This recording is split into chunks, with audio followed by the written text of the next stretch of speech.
Hello, everybody. This is Alan Davidson, and I'm here with the fabulous, the talented, the extraordinary Miss Andrea Issacs. And we've got a great interview for you today and an exercise that will help you embody some skills essential for your most extraordinary life. So how does that sound, everybody? Okay. Hi, Andrea. Welcome. Hi, Alan. I'm so happy to be here with you. Thank you. Thank you. So everyone, let me just tell you a little bit about Andrea and why I have asked her to be my guest today. One, she is a master of embodiment, and particularly embodying the emotional skills that we all need to function at our absolute best. And she has 27 years experience of that work. And I believe you've actually been a dancer longer than that, haven't you? Well, actually, my embodiment work started 50 years ago. I hate to claim that number, but it's true, because as a choreographer, I wanted my dancers to embody different emotions. So I learned way back when how to embody a whole range of emotion. I just started applying it to how you live your life. So fast forward 23 years, and then you really started to say, oh, how can I use my experience as a somatic embodied dancer and therapist to then really start to make change in the emotional intelligence of not only my dancers, but my clients.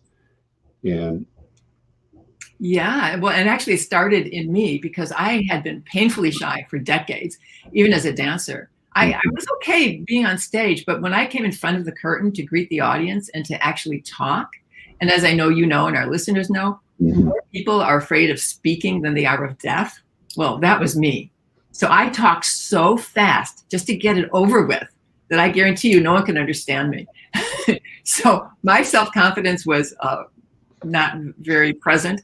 And when I started doing the embodiment work about people, emotions, and what the human challenge of life is, I started to change. And that's when I realized I have something to offer others, because I didn't have to live as a shy person. well, obviously there's been a lot of work around embodiment and emotional intelligence, particularly, you know, Daniel Goleman and his best-selling book, EQ and Emotional Intelligence. But the piece that you bring, I think it's the magic piece, is the embodiment piece, because so often things can be an intellectual concept or an idea, and we learn and we study, and we might try to even implement, you know, practical solutions. But if we do not include the body as an essential part of our change process, then I think change is going to be only so successful. I'm so happy to hear you say that. And I agree 1,000%. Because if you don't embody it, you don't got it. You may have moments where you kind of burst through and you have it, but it's not consistent. It doesn't stay. When you embody it, the other thing that happens is you actually create the neural pathway, which is what changes your brain. And then, as you know, we all have a comfort zone. And every time we create a new neural pathway and we embody a different emotion, our comfort zone gets bigger and bigger and bigger until we're able to have the emotional capacity for a greater range of healthy emotions, which gives us more choice when we get challenged. Mm-hmm. And you talk about, like, particularly the darker emotions and how they tend to stick like Velcro. And so it's hard for people to change some of those darker emotions. You know, and I like to use darker because, you know, some people say toxic or negative. And emotions to me are really just energy, and they're trying to communicate something to us. So I don't like to label or judge them per se, but we certainly can get stuck in very chronic states of what the Dalai Lama would call destructive emotions. So. Yeah. Well, I also don't like the label of good emotions or bad emotions. We all like the ones that feel good and we want more of those. And none of us like the ones that feel bad and that we want less of. And it's true that they stick like Velcro, because when a lot of those started when we were young. And when we're young, when we're new in the world, we don't have any expectation of how to be or how the world should treat us or how our parents or siblings should treat us. So when stuff happens that we don't like, we go, oh, I guess mama's not there for me, or this happens, or I guess anger, or maybe anger is just the way you deal with stuff, or maybe the way you deal with stuff is to say, I'm not angry, hold it in. Whatever we learn is an early imprint. And those early imprints are, they create a neural pathway. And every time that pattern or behavior is repeated, that neural pathway, just like going to a gym and exercising and getting your muscles bigger and stronger, that neural pathway gets bigger and stronger. And so those patterns stick like Velcro because the neural pathways are so strong. So when people think change is difficult, it's true because those patterns are so strong. And when you develop these new neural pathways, that's what supports change. And that is what makes change easy because you have an alternative. So if you could indulge me, I'd like to talk about the relationship between, I think it's a big misunderstanding about emotions. And there's that sort of repression, suppression side of it. And then there's a sort of explosive expression side of it. And neither one of them, in my understanding, really helps us get to the source of that emotion and really work skillfully with it. Right. So I would say neither one resolves the situation, and it means it will happen again, or you'll just eliminate that person from your life, which could be a solution of sorts, but that means it's still a trigger for you and probably will happen again. So, anger is a really good one that fits the description of what you're saying. And right. I like to say people overdo it or underdo it. Repressing it could help for a very short time. Again, it doesn't resolve it. And actually, I love working with this spectrum because it's the same thing, just different ends of the same polarity. And what that means is, anger is just energy, as you said before about emotion. And we need to learn how to manage that energy. So what I like to do is to put people in what I call a ritual container where there are no real life consequences. Like if it's just you and me working on how to express that in a healthy, effective, harmonious way. The best way to learn how to do that is to, tap into your anger and let it rip. Not when you're going to hurt anybody. That's why it has to be a ritual container. So you don't hurt anybody's feelings. You don't hurt anybody physically. You won't hurt me. You won't hurt yourself. You just learn what that energy is. And personally, I used to think that if I let myself feel anger, it's as if I thought the molecules in my body would explode and I would die, or I would hurt your feelings so badly you'd never talk to me again. So I held it in and held it in and held it in. And then, as you said, then it would explode. Well, of course it would, because we can only hold it in for so long. So we need to learn what that energy is. And when I started doing the more emotional human emotion, how do we manage our emotion work? And I did the exercise that I was guiding my students through. The first time it scared me to death. I wanted to run out of the room. And then I learned, as we're saying, it was just energy. And if I look at it that way, I learned I could just stand in it and choose how I speak. I could still stay calm. I could feel a heart-to-heart connection that I had with that person who hurt my feelings, and start with the connection and then become curious. I love curiosity because when you're curious, we ask the other person, what was going on for you when X, Y, or Z happened? And we can actually have a conversation, come to a mutual understanding, resolve it so it never has to happen again. And the beautiful thing about understanding energy in this way is we get to choose how we use it. Right. So I'm going to ask for a 30-second indulgence. I need to just handle something quickly, but I want to come back and explore this this gap between, the repression and explosion, like the volcano of anger, and creativity and curiosity.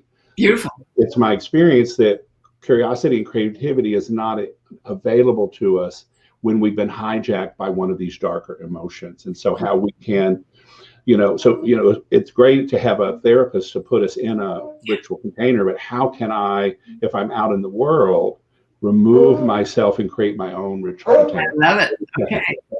So while Alan is stepping away, I guess I will continue the conversation with all of you. So while he's taking care of Buddy, most of you know he has a dog that needs his attention now and then. You might contemplate your experience of anger and if you overdo it, So my experience of anger? Oh, I was asking our audience while you're taking care of Buddy. All right, yeah, I'm going to enter into the chat. That'd be great. So, all right. I'm sorry, you asked me to enter in the chat, or you said you were? There's no comments in the chat yet, but if so I can talk about my experience. I'm from rural Texas, a queer kid from rural Texas, and for you, what in your family of origin, what was your family's opinion of anger? Or how allowed was it, or how disallowed was anger? And certainly in my family, good little boys, good little girls do not get angry. Although, I grew up in rural Texas, and let's say there was a lot of honky tonks and a lot of bar fights and, that sort of thing. So, So, Alan, when you did get angry, because it is a common human emotion that we all have to learn how to deal with, when you did get angry, what did you do with it? Well, for me, I can remember just having to almost like freeze, it's like stop my body and just contract my muscles and, and come my fist, but not in a position like this, but, sort of down or even behind me where people couldn't see, that I was having an angry response to something that had just happened or been said. Well, I want to first commend you for taking care of it in a way that you didn't explode right then. So you would freeze, your body would contract, and you had your hands and fists behind your back. And the brain has what we call mirror neurons. And what that means is if we say walk into a room and we're happy, someone else feels it and they feel your lightness and you engage with that kind of light happiness. If we walk into a room and we're angry, of course, if we're showing it out physically, we're saying it, of course they get it. And what happens? It's anger. If we're holding it in, like you just described, it means your anger's in your shadow. And not only does the shadow leak, but the other person's mirror neurons will pick up your mirror neurons. And no matter what happens in that connection, it's going to have some confrontation. So if you and I did some work around that, can I indulge you in Right, but I want to clarify something you just said. You said something really important. You're talking about mirror neurons. And let me just give a quick example of the way they discovered mirror neurons is when they were doing work with chimpanzees and gorillas. And when one of the tenders would eat ice cream, the mirror neurons in the ape would respond like he or she was having ice cream. And that really turned to open this whole idea of, we can have a mirror physiological response to something that somebody else is having outside of ourselves. Yes. And so what you said about anger is if even though I've repressed my anger and I've locked it into my body, it's still present in my bloodstream. The adrenaline, the cortisol, the intensity of it is still there. And even though I'm not expressing it physically or verbally, the other people in the room, the mirror neurons in their brain will have that spidey sense that, here's an angry person. And their defenses go up. What's that? And their defenses go up. And their defenses go up. So they respond appropriately and put the boundaries, Right, and then you get reactive and they get reactive and it escalates. Right.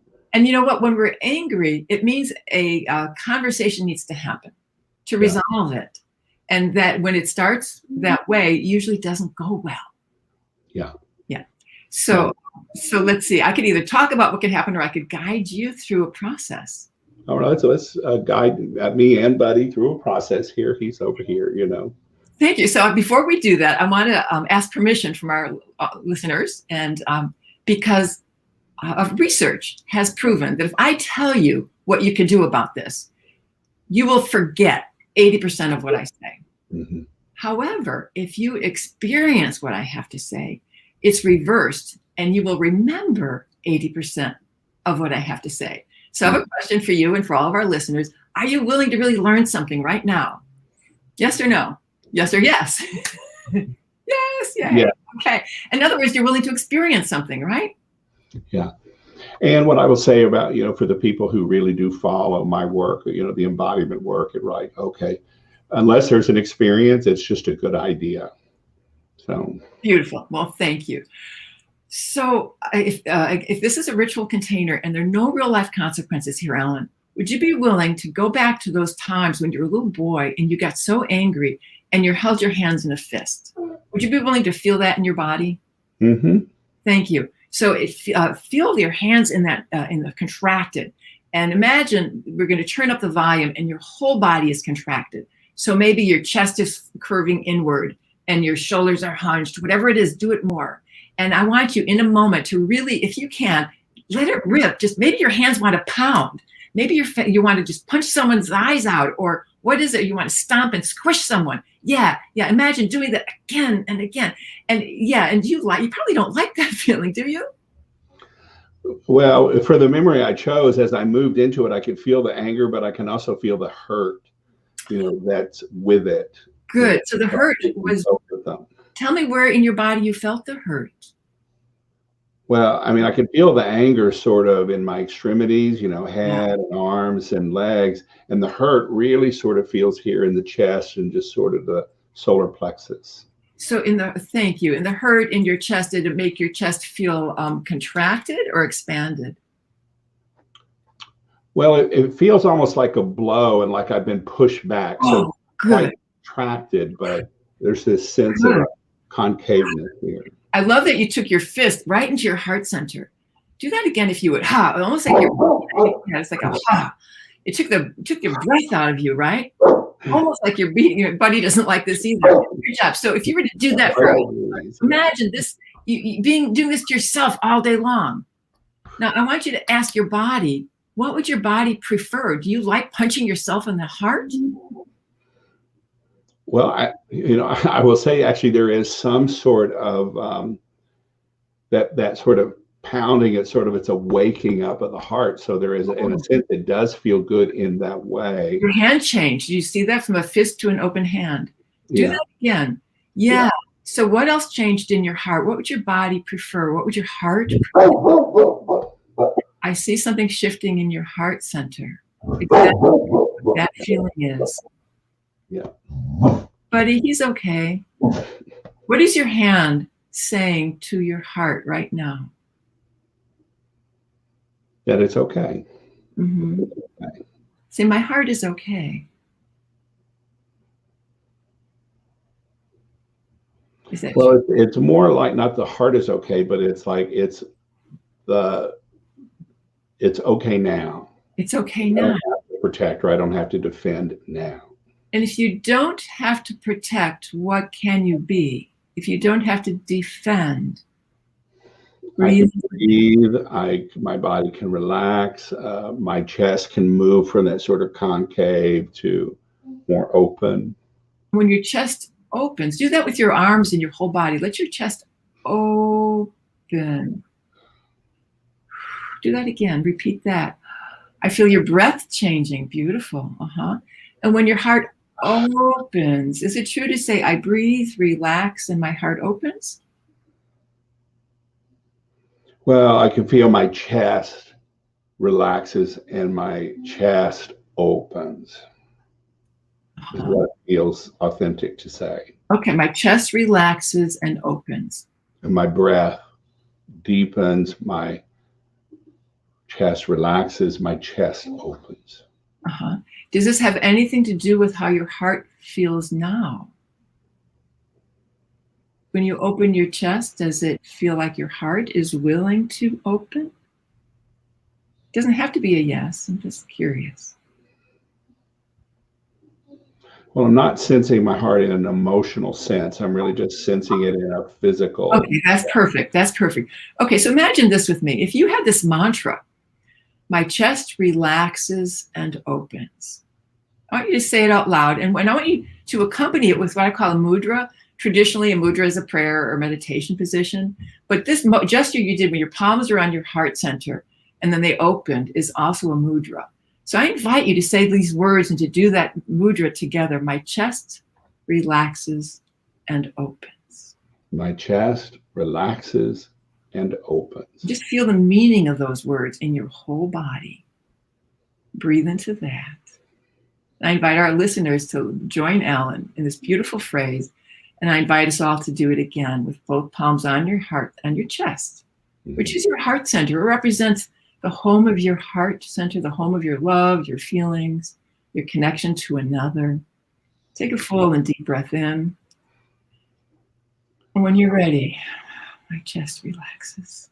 My chest relaxes. My chest opens. I really felt that in you that time. Beautiful. Beautiful. And I can feel my whole body relaxing. It's like where there was anger, it's like, okay, that's just like steam just dissipating. Oh, beautiful. Steam dissipating. So now, Alan, imagine this. There's that person who really hurt your feelings. Your heart hurt and you were angry and you're holding it in like this. And you want to go talk to that person. And we know these mirror neurons, if you go in and talk like that, it won't go well. So you're holding it in and holding it in. Imagine that for a moment. Remember that scenario. And then whenever you're ready, I want you to do this mantra and mudra again. I breathe, relax. My chest relaxes. My chest relaxes. My chest opens.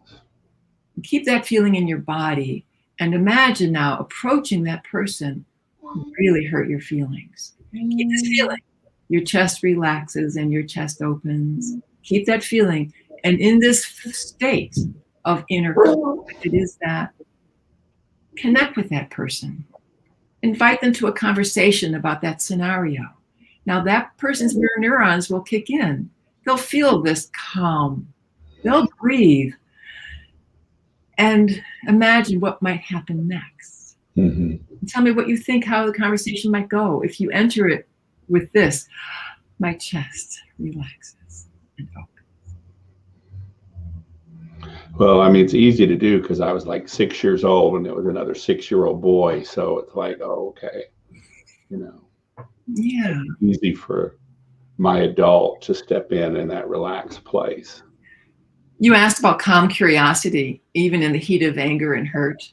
And this creates calm curiosity. And what I know is when we change the energy in our bodies, which is what you did from the hurt and the anger, when we change the energy in our bodies, it energizes that particular neural pathway. It changes the brain. And it just changes how you think, how you feel, how you respond. And I think this is crucial for the art of bringing up difficult conversations so that so both people can understand each other. It can be resolved. It never has to happen again.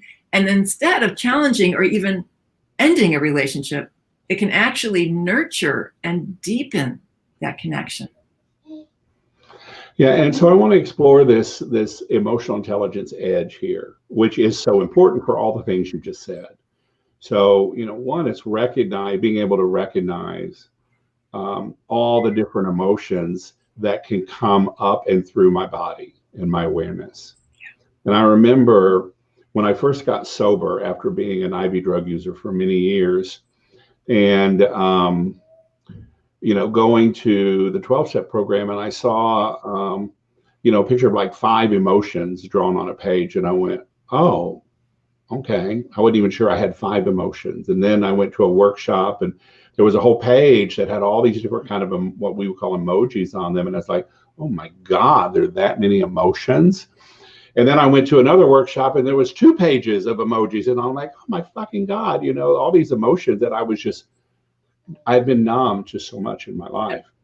And so one, just being able to recognize what are the nuances between, even, anxiety and fear and terror, or to notice the distinction between desire or disappointment or envy or jealousy.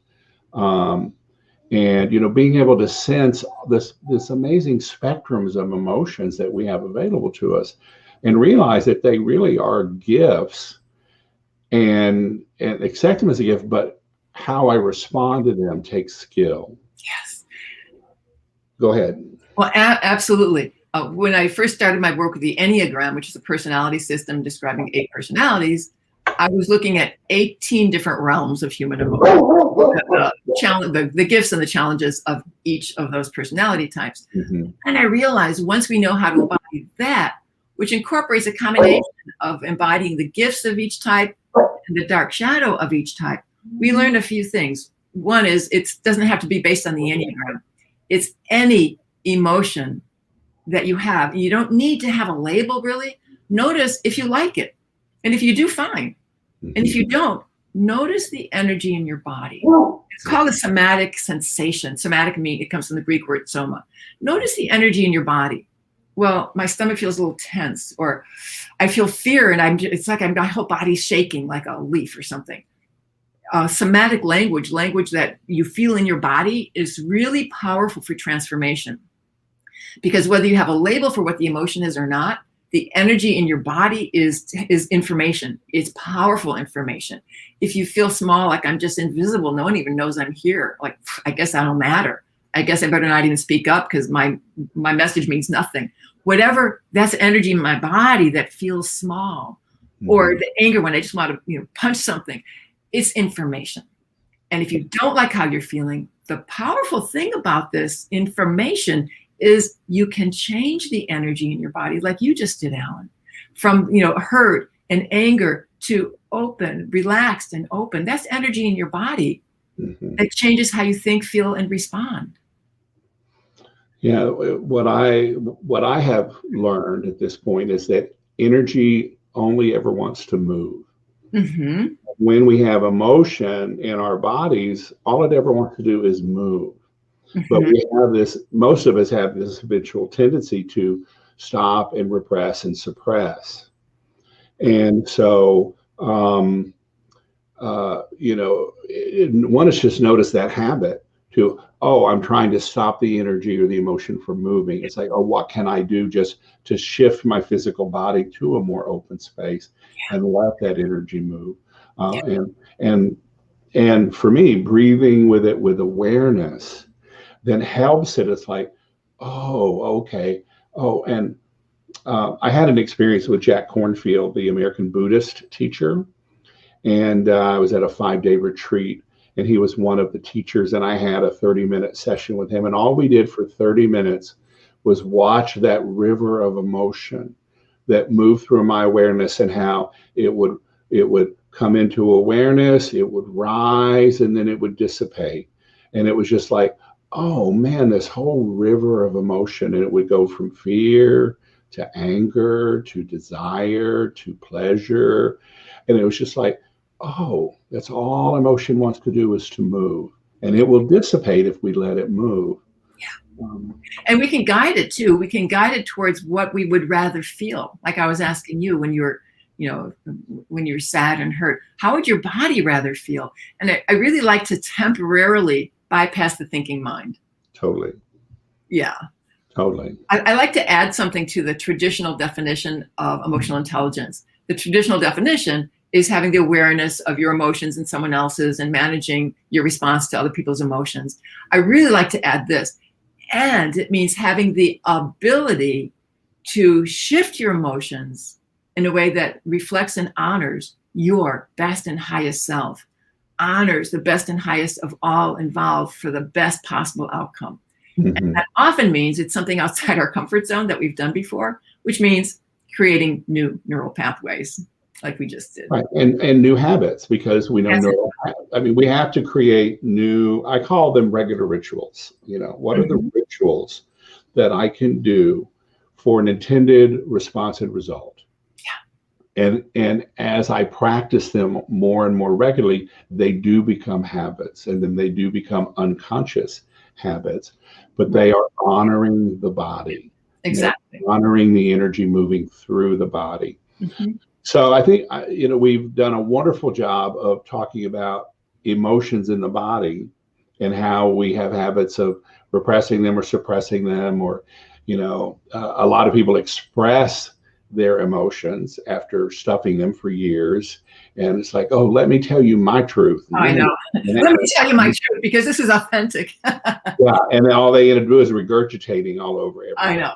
I know. Which is a misunderstanding of Freud, but that's a whole nother Oprah. Yeah, there's more to say about that. Yeah. Right. That was check in for interview number 2, and we'll talk about that. Great. But it's important to realize, you and I both work with voices or parts or subpersonalities. And it's important to realize, particularly the ones that were created to defend and protect us, and to defend and protect the wounded children within us. Right, for good reason. Those are all driven by very intense emotions. Yes. And those parts spring into action when we get threatened, either in real life or in an imagined way. And so I'd love for you to speak to how working with emotions can help us skillfully start to work with the inner parts. Well, when emotions arise that you don't like, and those are the ones that need to be talked about, I would like to leave our listeners with 3 steps that they can use and apply so that things go better, so that these difficult conversations, challenging moments that need to be talked about can be talked about in a way that we connect and we can resolve potential real or potential conflict. So in summary, what I was guiding you through is those first, to honor those voices were there for a good reason. And if we don't honor that and say, thank you for taking care of me. Thank you for keeping me safe. If you weren't there, who knows what would have happened? Something horrible could have happened. If we don't acknowledge that, the shift will be really difficult, if not impossible. So I know, and I know you believe that too. So we all have to honor that. And then notice what that energy is like. Number 1, notice what it feels like. What does your body feel like? What is that sensation? Is it contracted? Is it explosive? Is it like you're in a vice grip? Is it shaking? Whatever it is, just notice without judgment. There's no wrong way to be when you're hurt or offended or disturbed or anxious.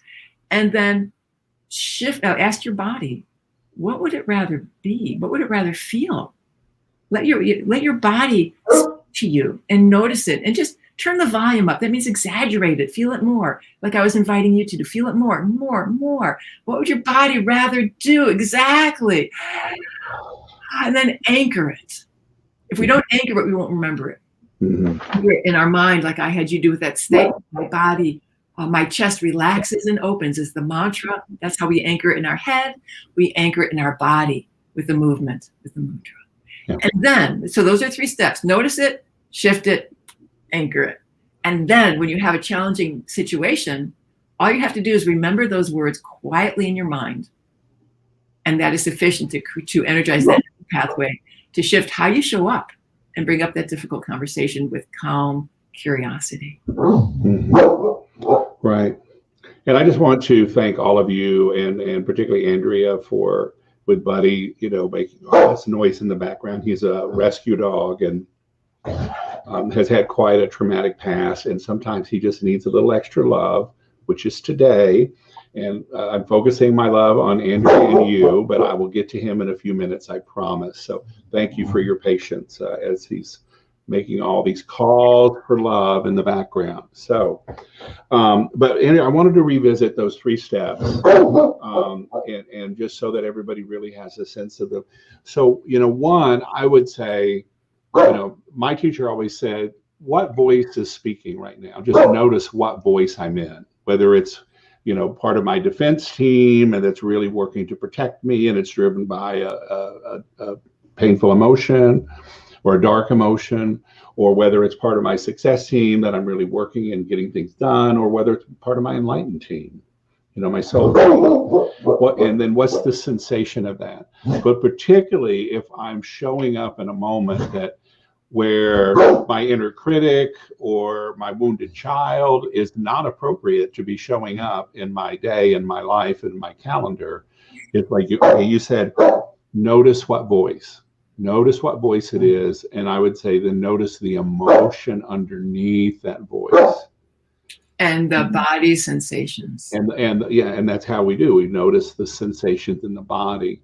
And then consciously, and this takes some skill of awareness, it's like, okay, and now I can choose to shift that energy or emotion or sensation in the body in a skillful way, and use some of the examples that Andrea shared with us today, including just breathing with awareness.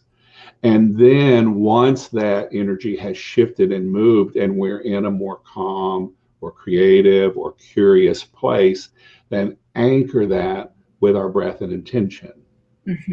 Yes. Anchor it in mind. Add to that. Well, that will anchor it in the mind and in your body. And then there's a key here too, which is to practice it when you don't need it. In other words, say those words over and over again. Feel the energy of that. My chest relaxes and opens, for instance, whatever your mantra is. When you practice it when you don't need it, that neural pathway gets bigger and bigger, meaning this will become a habit, meaning this will become a part of your emotional repertoire, which means you have just increased your emotional intelligence, your emotional mastery. And then when you practice it when you don't need it, it's there for you when you do need it. Either you call it forth and it's there, or it just shows up because that's in your comfort zone. It's now part of who you are. Right. So I just put the little banner up there, the Issacs method of emotional mastery. So I know that one of the things that you've created is an EQ test. Yes. So tell us about that, and then we will post the link to that in the comments so that you can actually go take your, body-centered, body-inspired EQ test with Andrea. Well, thank you for asking that. So yes, I created the EQ quiz, which is available at eqquiz.com. And actually, you'll get the whole toolkit. It is based on the Enneagram personality style with these 18 realms of human emotion. And it shows me at a glance and shows you at a glance how much and how little you have of all these areas of human emotion.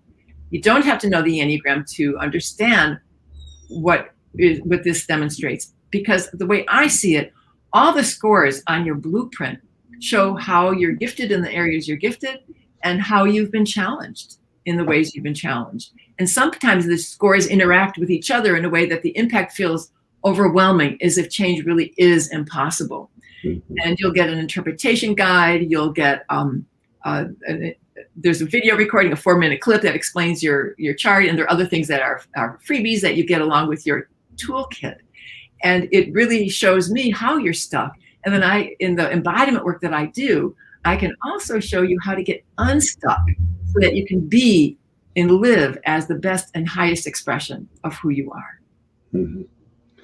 And so I just want to make sure I got it. It's EQquiz, QUIZ.com. Yeah, and there's a double Q in the middle. So EQ, Quiz. QUIZ. Mm-hmm. I just entered that into the chat. So great. And so people can go and find your EQ quiz and get your toolkit there. Mm-hmm.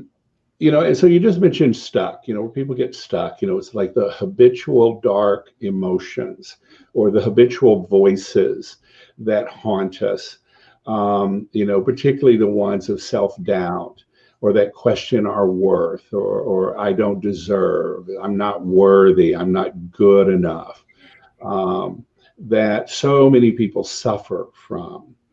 And, again, it's important to realize that that's a habit.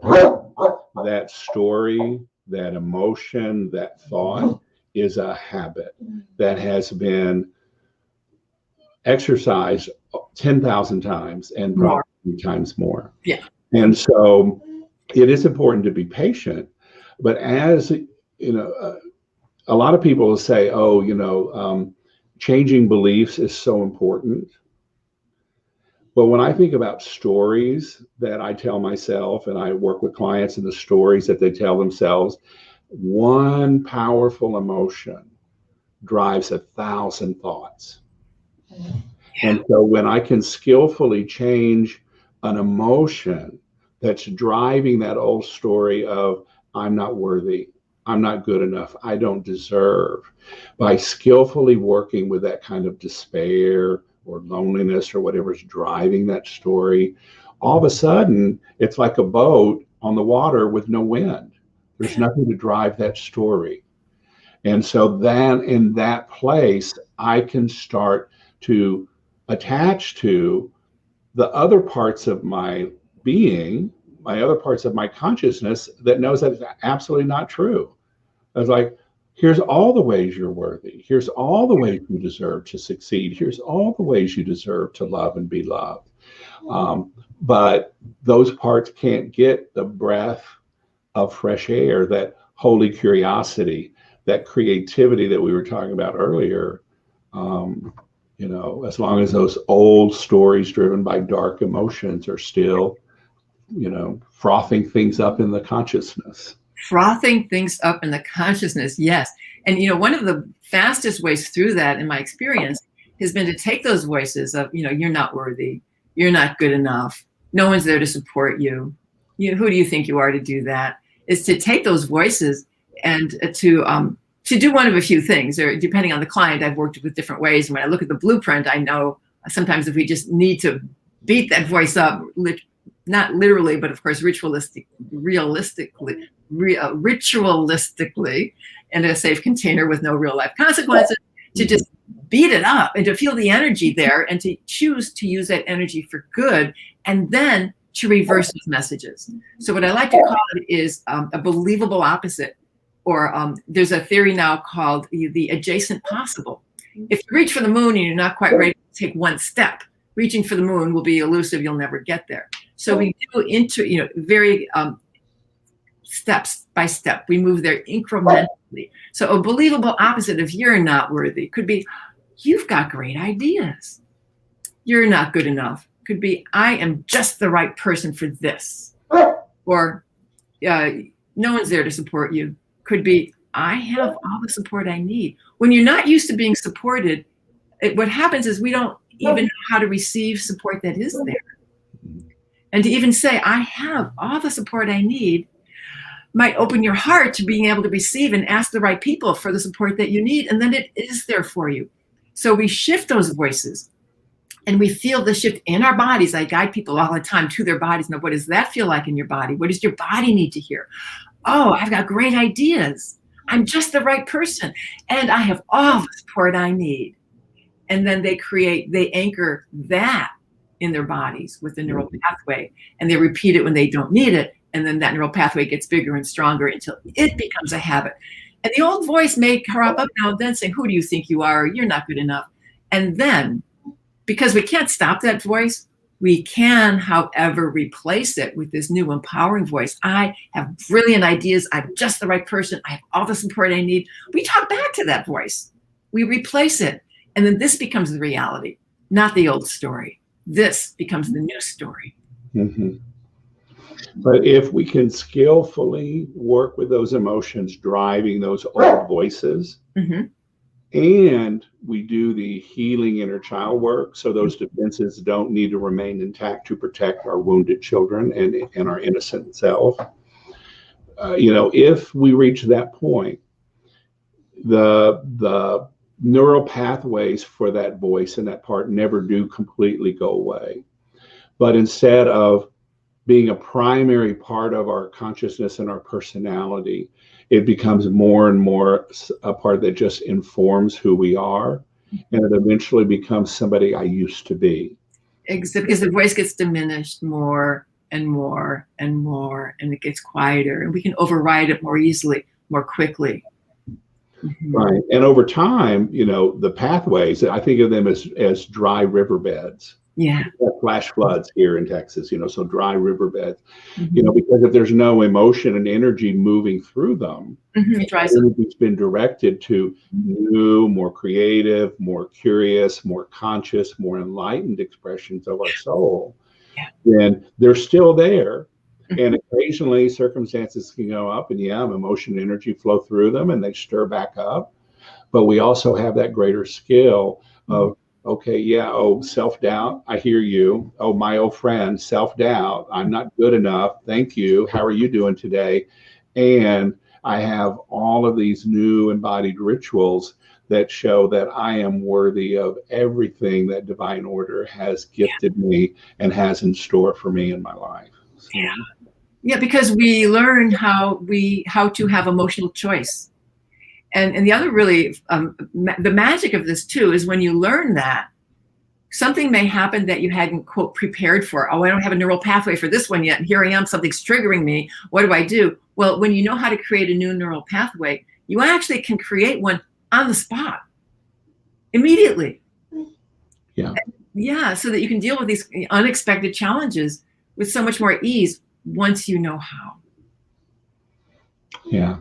Well, Andrea, it's been fabulous to be with you today and to have this deep, juicy conversation about emotions and emotional intelligence and the importance of, and we've talked a lot about neural pathways, but I want to talk about muscular pathways and connective tissue pathways as well.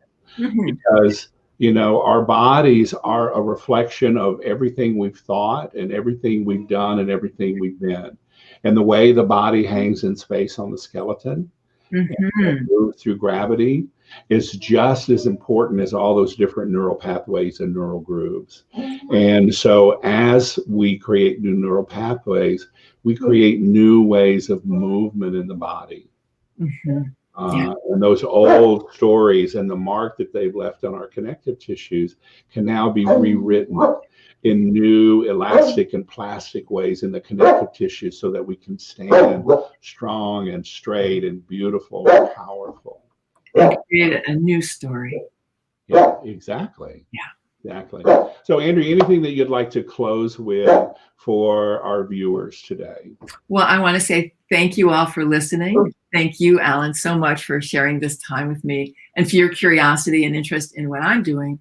And what I want our listeners to know is that change can be easy when you know how. And I think embodiment and knowing how to create these new neural pathways is really key. So I invite you all to take the quiz. The link's in the chat.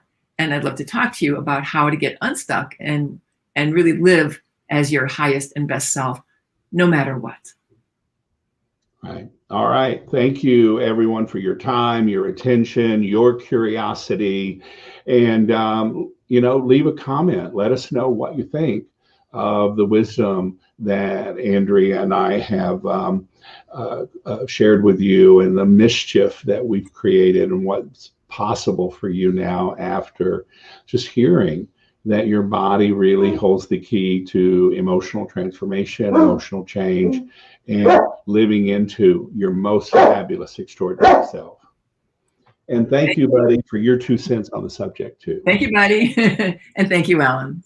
All right. Thanks, everybody.